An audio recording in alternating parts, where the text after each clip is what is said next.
এর প্ল্যানটা ছিল একই সাথে ভয়ঙ্কর আর নিখুঁত। সে প্রথমে কি করল?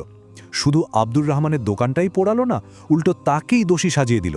মানে গোটা বিচার ব্যবস্থাকেই যেন সে নিজের পকেটে পুরে নিয়েছিল। ভাবুন একবার, একজন সৎ মানুষের বিরুদ্ধে দুর্নীতির শক্তিটা কতটা ভয়ঙ্কর হতে পারে। এই রায়টাই তার প্রমাণ। আব্দুর রহমানকে এমন একটা অপরাধের জন্য 10 বছরের জেল দেওয়া হলো, যে অপরাধের কথা তিনি কোনোদিন ভাবতেও পারেননি। যখন তাকে জেলে নিয়ে যাওয়া হচ্ছিল, তার শেষ কথাগুলো ছিল কেবলই সৃষ্টিকর্তার কাছে একটা আকুতি। মানে জীবনের সবচেয়ে খারাপ সময়েও তার বিশ্বাসটা কিন্তু এক চুলো নড়েনি, আর এটাই ছিল তার সবচেয়ে বড় শক্তি। এদিকে আব্দুর রহমানের অনুপস্থিতিতে তার স্ত্রী আমিনা আর সন্তানদের জীবনে যেন ঘোর অন্ধকার নেমে এলো।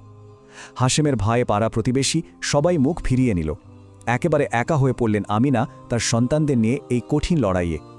আচ্ছা, একদিকে যখন এই পরিবারটা লড়ছে, তখন হাশেম কি করছিল?